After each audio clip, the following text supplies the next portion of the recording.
नमस्कार दोस्तों, मैं आपका दोस्त जी आर चौधरी। आज की इस वीडियो में हम पढ़ेंगे शाकंभरी का चौहान वंश।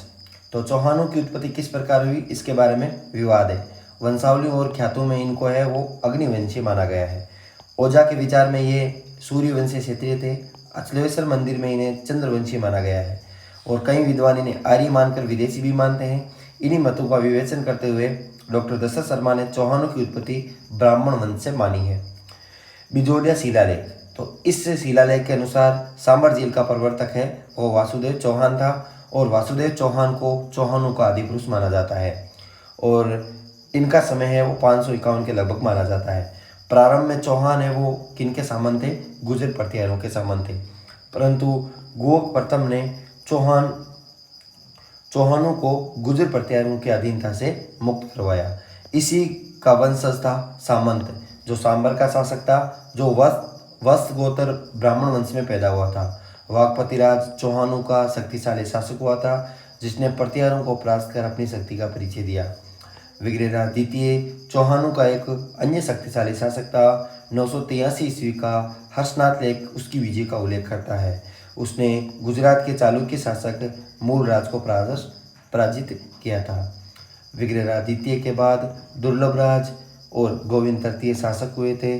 पृथ्वीराज विजय नामक ग्रंथ में गोविंद तृतीय की उपाधि वेरीघट मिलती है। परिस्था के अनुसार गोविंद तृतीय ने गजनी के शासक को मारवाड़ में आगे बढ़ने से रोका था। अजीराज ये शासक बने थे 1105 में और इन्होंने अजमेर नगर है वो 1113 में बसाया था। चांदी व तांबे के सिक्के भी चलाए जो अजय प्रिय नाम से जाने जाते थे। कुछ मुद्राओं पर उनकी रानी सोमलवती का नाम भी मिलता है।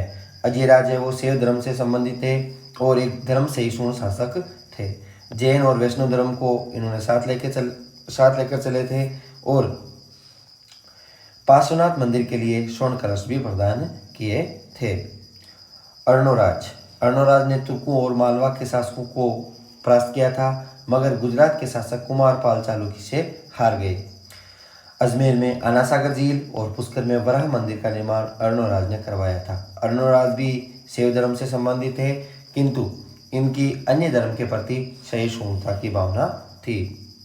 अजमेर में खरतगरज के अनुयायियों के लिए भूमि का दान किया था। देवबोध और धर्मघोष उसके समय में प्रखंड विद्वान थे। क्वेश्चन महत्वपूर्ण है, देवबोध और धर्मघोष किसके समय के प्रखंड विद्वान थे? अर्णोराज के समय, जिनको उसने सम्मानित किया था। वैसे तो चालुक्यों के हाथों पराजय से उसे कुछ मान हानि उठानी पड़ी थी, फिर भी गजनवियों को परास्त कर वे मालवा व हरियाणा अभियानों का नेतृत्व कर उसने अपने वंश के प्रभुत्व को नहीं घटने दिया था। विग्रहराज चतुर्थ ने तोमरों को पराजित कर दिल्ली पर अधिकार किया। ये दिल्ली पर अधिकार करने वाला पहला चौहान शासक था। याद रखेंगे, गजनी के खुसरू शाह को भी परास्त किया। जयानक भट्ट ने इसे कवि बांधव की उपाधि दी है। कवि बांधव है वो विग्रहराज चतुर्थ को कहा जाता है। विग्रहराज ने हेरीकली और उसके दरबारी विद्वान सोमदेव ने ललित विग्रहराज नाटक की रचना की थी। विग्रहराज चतुर्थ ने अजमेर में एक संस्कृत पाठशाला भी बनवाई थी और उस पर हेरीकली नाटक की कुछ पंक्तियां भी खुदवाई थी। कुतुबुद्दीन ऐबक ने इसे तुड़वाकर यानी संस्कृत पाठशाला को तुड़वाकर 2.5 दिन का झोंपड़ा यानी मस्जिद बनवाई थी। विग्रहराज ने बिसलपुर बसाकर वहाँ बिसलपुर झील भी बनाई थी।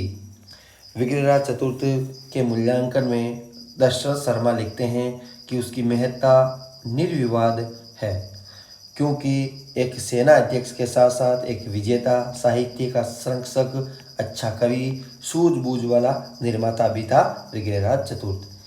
पृथ्वीराज विजय का लेखक लिखता है कि जब विग्रहराज की मृत्यु हो गई तो कवि बांधव की उपाधि निरर्थक हो गई, क्योंकि इस उपाधि को धारण करने की किसी में क्षमता नहीं रही थी। सोमदेव तो विग्रहराज को वीरों में ही नहीं वर्ण विद्वानों में भी अग्रणी मानता था। यह केवल उसकी मिथ्य प्रशंसा नहीं थी। हैरी केली नाटक से उसकी योग्यता आंकी जा सकती है। किल हॉर्न ने भी उसकी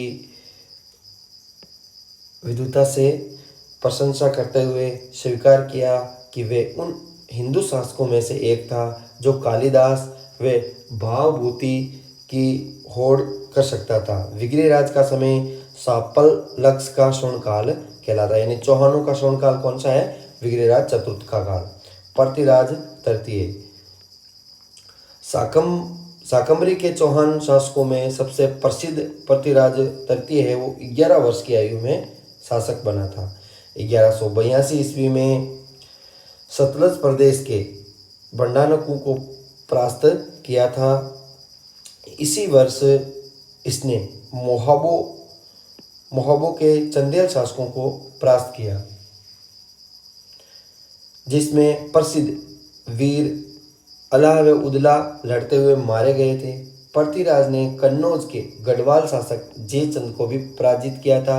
एक स्वयंवर के समय उसकी बेटी सहयोगिता का अपहरण कर उससे विवाह भी कर लिया था। यानी जयचंद की बेटी थी, उसका विवाह है वो उस पृथ्वीराज तृतीय के साथ हुआ था। बेटी का नाम था सहयोगिता।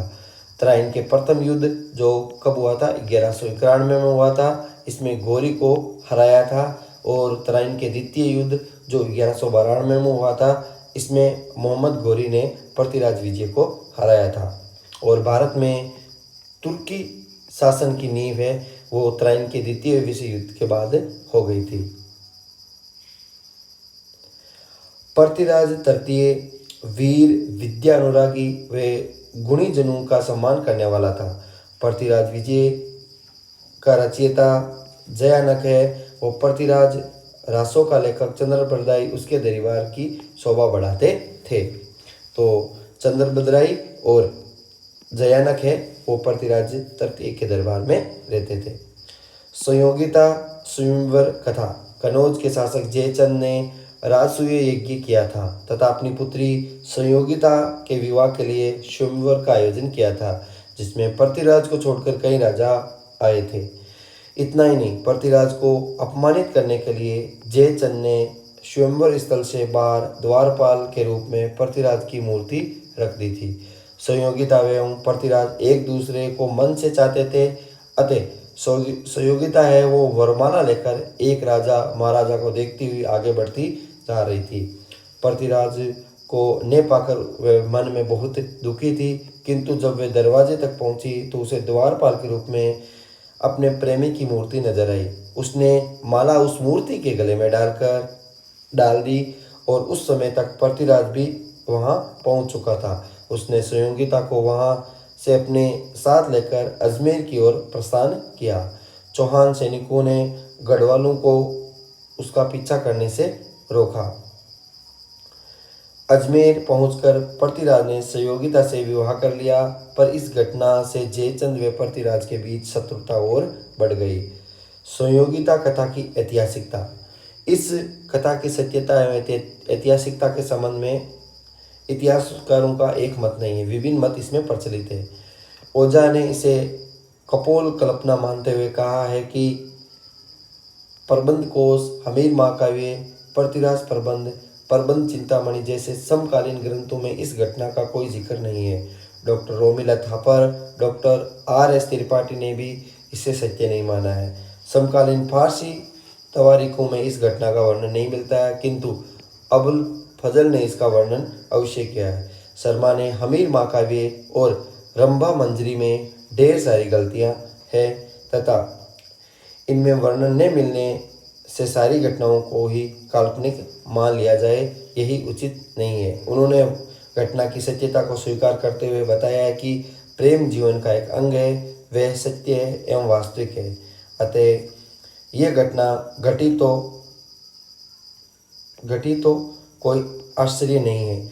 श्री वेद और डॉक्टर गोपीनाथ शर्मा ने भी इसे स्वीकार किया है। इस प्रकार संयोगिता अपहरण की घटना में कोई संदेह नहीं रहा है। सदियों से चली आ रही इस कथा के समय के साथ उतार चढ़ाव व अतिशयोक्तिपूर्ण वर्णनों का आना स्वाभाविक है, किंतु इससे इस घटना की सत्यता पर शंका करना उचित प्रतीत नहीं होता है। दोस्तों अगले वीडियो में हम पढ़ेंगे रणथंभौर का चौहान वंश और इसके प्रमुख शासक। कोई गलती हो तो क्षमा करना। वीडियो अच्छा लगे तो चैनल को सब्सक्राइब जरूर करें। थैंक्स।